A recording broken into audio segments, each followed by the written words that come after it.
So we're going to be really covering today what kind of is pretty invisible or not often talked about in sport, and that's the player's happiness, contentment, his enjoyment of the game. And that really where Paul Pogba's maybe in advance of some of the pack, that he's recognising that there's something there, there's something behind that that's hindering him.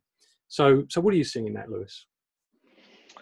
Yeah, he's mentioned, the team spirit that France had during the World Cup, the team spirit that is lacking at Old Trafford, it seems. And he mentioned his happiness. And I think kind of me as a player and other players would describe, happiness is not walking around smiling, laughing and joking the whole time, but it's more of, if people fall out, you still know that that's going to be resolved and you're going to all move in the same direction. And in an ideal world at Manchester United, you'd like the chairman, the manager, the fans and the players to all be pushing in the same direction. And that seems like, it's not quite there at the moment. And he's recognised that.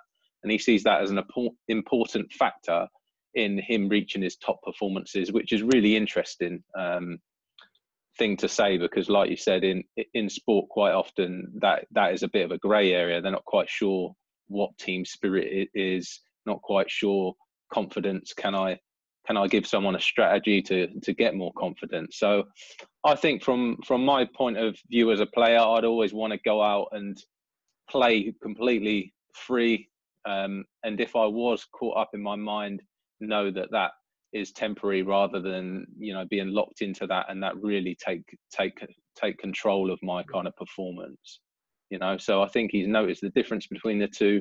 Definitely he'd prefer everyone together like the French squad, but then it comes to kind of the players' perspective. You need to look at that when the outside influences are taking over your own performances. Yeah, it's got to be quite amazing to him now coming back into the United team, and seeing such a stark difference from, obviously they finished on a high with France. They got a strong bond and connection with everybody. He comes back training and things are not the same. He's noticing that unity or that oneness, among the team is completely at odds with what he's just experienced. And the mistake I think that I'm hearing people making or suggesting, that commenting on this, that really are experts within a technical game, have played themselves, but not necessarily on their mindset or understanding from a neurological point of view what's happening. But Paul coming back and being able to replicate that for himself for United, and people thinking it was actually Jose's job to unlock it, or somehow he's the one who's in charge of everybody's performance on the pitch, and it's up to him to get it out of the players, as opposed to the players to do their job essentially and just show up and play well. Yeah, definitely, and I can see that. Like in an ideal world, you have a good relationship with the manager, and you'll both be pushing to increase the team performance and increase your own performance. And I can say, in the past, that managers I've had, when they're on board and they're actively looking for you to improve as a player, there's nothing better. But that doesn't happen all the time in football. Managers have got a lot of other things on their mind, and sometimes it's quicker for them just to bring someone else in than help you progress in your game. So I get that it's results driven. You need to perform within a short spell of 2 months, or you could be out of the door. But yeah, I think it's one way to look at it, that the manager is in charge of that, but then ultimately it comes down to the player's perception. So helping players adjust to that, not the ideal environment, maybe criticism from fans, maybe a loss of form, and just making them more resilient is what we're all about at Lit Within. So it's kind of, we're looking to highlight that which is something that is not often talked about in the media. It's kind of brushed over quickly. Team spirit, what is that? Okay, I'm not really sure. We just brush over it. So to me, it's a performance level. If you're going to reach there consistently, that you need to kind of understand that it's all about your own perspective. Yeah. And then you are not reliant on anyone else, and you can create your own team around you, like top players like Ronaldo have done, on the mental side of the game, the physical side of the game, recovery, all these kinds of things.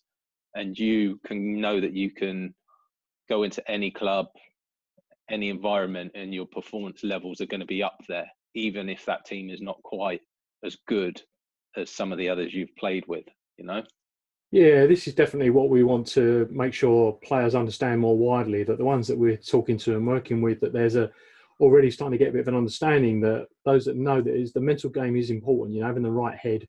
And what I think I'd like people to understand that's different about this is that we're not looking to strategies or things that you can do to manage that. It's more understanding the neuroscience of your own psychology, if you like, or what's really happening, how things are functioning. And that's where the leverage is. It's not digging into the nitty gritty as to, well, why might you be down? What's actually the situation? Why are you upset with Jose if you are, or is it somebody else? I'm not trying to get into that story, but simply explaining to people kind of how our minds actually work and function. And that is freeing in and of itself. That's what gives you the access to your own, if you like, your freedom to play at your best, to give your best, to put in your best performance. And that is something that is, because it's skimmed over, not enough people are aware of it. Everyone, therefore, has got opinions like they have in the rest of the game when they're talking about, whether people played well, and a very subjective experience of what is happening on the pitch. This is much more objective in terms of this is really what's going on. Yeah, definitely. And, it talks a lot to the superstitious element within football and wider sport that we're grasping. Is our performance related to how I tie my boots up? Is my performance related to, what I eat before a game and the rest of it? So it's really bedding down in how does my experience work? How am I able to perceive other players on the pitch? How the outside circumstances are processed in our own mind. And at the moment, there's kind of a back to front thinking within the sports world that it's all dependent on circumstance, environment, and the rest of it. But then we point to players like Ronaldo has been, various clubs and performed time after time, even with mountains of perceived external pressure. So we know that it is not a fact, and it's all down to how you perceive every situation. And for someone like Paul Pogba, he's achieved great things in the game. I think that they would really get a benefit and see that I'm capable of reaching my level in spite of broken down relationships and having the ideal relationship within the changing room with all the players, and the team spirit is high. So that's what we really want to bring to people, isn't it? That there's essentially the players like that can move from club to club, that give their best over a long career. They still have ups and downs, sure, but they're fundamentally performing at a very high level for their entire career. It's because they're taking that A1 Paul Pogba, for example, with them wherever they go, because the A1 Paul Pogba resides within him, not residing in having a great manager or having a great teammate. All that is what is built up, or an outcome, if you like, of players showing up at their best, enjoying the game, and is essentially being happy and content, with what they're doing and their experience on and off the pitch.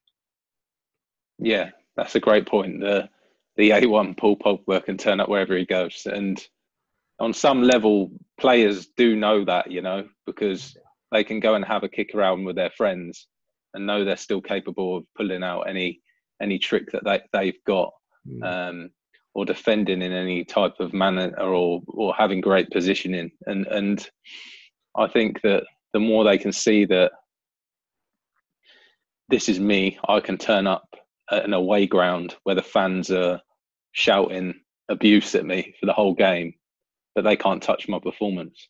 Yeah, and the manager can't touch my performance. Sorry, yeah. So I think this is what we want to say, isn't it? That you kind of, to enable players to realise that that's what's on offer for you to bring your A game, more often, more reliably, more of the time.